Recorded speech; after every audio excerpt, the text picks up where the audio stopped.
दोस्तों, जब भी हमारे सामने अमीर देश की बात होती है तो सबसे पहले हमारे और आपके जहन में अमेरिका, सऊदी अरब और जर्मनी जैसे देशों का नाम आता है। लेकिन दुनिया का दूसरा सबसे अमीर देश ये नहीं बल्कि आयरलैंड है, जो कि कुछ ही समय में काफी तेजी से आगे बढ़ रहा है और दूसरे नंबर पर अपना स्थान बनाया है। लेकिन ये सब अचानक से कैसे हुआ, जानेंगे आज के इस वीडियो में। तो अगर आप भी जानना चाहते हैं कि कैसे आयरलैंड दुनिया का दूसरा सबसे अमीर देश बन गया, तो वीडियो के अंत तक बने रहिएगा। अब चलिए शुरू करते हैं। दोस्तों, वो समय था 17वीं सदी का, जब आयरलैंड आलू की खेती के बलबूते अपने देश पर राज किया करता था। लोग आलू की खेती करके अच्छा खासा पैसा कमाते थे और अपना पेट भरते थे। लेकिन आयरलैंड के लोग ये नहीं जानते थे कि यही चीज उन पर भारी पड़ने वाली है। आयरलैंड की पूरी आबादी सिर्फ और सिर्फ आलू के खाने पर ही डिपेंड रहती थी। इसके अलावा उन्हें और कुछ भी नहीं मिलता था। लेकिन जब साल 1845 में आयरलैंड पर अकाल पड़ा, तब आलू की फसलें बर्बाद होनी शुरू हुई।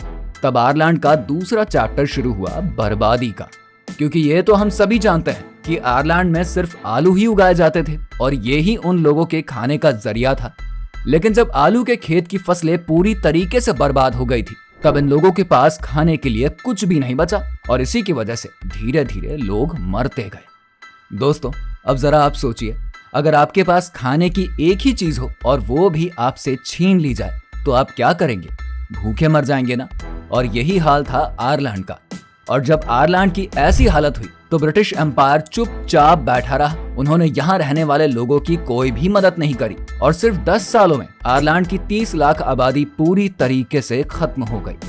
6 से 7 सालों में अकाल तो पूरी तरीके से खत्म हो गया था, लेकिन आयरलैंड पर रह रहे लोगों की हालत नहीं सुधरी थी। कई सालों तक मुसीबतों को झेलने के बाद साल 1922 में आयरलैंड ब्रिटिश एम्पायर से आजादी तो हासिल कर लिया, लेकिन 10 सालों के बाद फिर आयरलैंड को एक बड़े झटके ने तोड़ दिया। साल 1932 में आयरलैंड को दी ग्रेट इकोनॉमिक डिप्रेशन का सामना करना पड़ा। ये तो अब हम सभी जानते हैं कि ब्रिटिश से आयरलैंड के रिश्ते अच्छे नहीं थे, जिसकी वजह से आयरलैंड की इकोनॉमी पहले से ही काफी ज्यादा खराब थी और इकोनॉमिक डिप्रेशन के चलते आयरलैंड के हालात और भी ज्यादा खराब हो गए। लेकिन सिर्फ एक ऐसा कंट्री था जो कि इस इकोनॉमिक डिप्रेशन से बचा था, और वो था सोवियत यूनियन। वर्ल्ड वॉर 2 के दौरान जहां सभी देश धीरे धीरे तरक्की कर रहे थे, वहीं आयरलैंड और भी ज्यादा बुरे हालातों से गुजर रहा था। लेकिन वो समय बहुत ही जल्द आने वाला था जब आयरलैंड की तस्वीर पूरी तरीके से बदलने वाली थी, क्योंकि साल 1960 में आयरलैंड के प्राइम मिनिस्टर सीन लेमास ने टीके विटेकर के साथ मिलकर फैसला किया कि अब हमें आयरलैंड के इकोनॉमिक पॉलिसीज को पूरी तरीके से बदलनी होगी और एक नए रूप में उभरना होगा।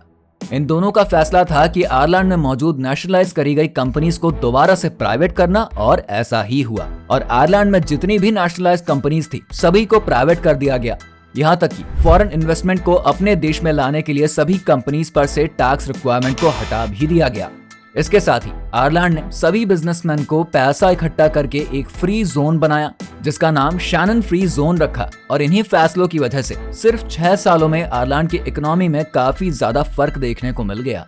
जहां पर सारी यूरोप में बढ़ते हुए बिजनेस में टैक्स की वजह से परेशानी थी, वहीं आयरलैंड में काफी ज्यादा लोग खुश थे, क्योंकि यहाँ पर बिजनेस के लिए कोई टैक्स नहीं देना पड़ रहा था। और यही आयरलैंड के लिए सबसे बड़ी बात थी, क्योंकि जीरो टैक्स पॉलिसी की वजह से बड़ी बड़ी कंपनियां आयरलैंड को बिजनेस के लिए सेलेक्ट करने लगी। जब आयरलैंड की इकोनॉमी में सुधार हुआ तो आयरलैंड ने साल 1966 में फ्री एजुकेशन की स्कीम शुरू कर दी। इस स्कीम के तहत अंडर ग्रेजुएट के हर एक स्टूडेंट को बिल्कुल फ्री एजुकेशन मिल रही थी और इसी के चलते इन्हें काफी ज्यादा मुनाफा भी देखने को मिला। लेकिन आयरलैंड के लिए सबसे अच्छा साल 1993 का रहा, क्योंकि उस दौरान यूरोपीय यूनियन ने सिंगल मार्केट अनाउंस कर दी थी, जिसके बाद से आयरलैंड लिटरली पूरी दुनिया के लिए ओपन हो गया। Tax free policies, friendly environment और जबरदस्त लॉ एंड ऑर्डर सिचुएशन की वजह से सारी दुनिया से बड़ी बड़ी कॉर्पोरेशंस आयरलैंड में अपने ऑफिस सेटअप करने लगे और इसी के बाद आयरलैंड की पूरी तस्वीर एक लग्जूरियस कंट्री में तब्दील हो गई। तो दोस्तों, आयरलैंड जैसी खूबसूरत कंट्री के बारे में आप क्या कहना चाहते हैं? कमेंट सेक्शन में जरूर बताइए। वीडियो अगर आपको पसंद आई हो तो इसे लाइक और शेयर करके हमारे चैनल फैक्ट गिल को सब्सक्राइब करें।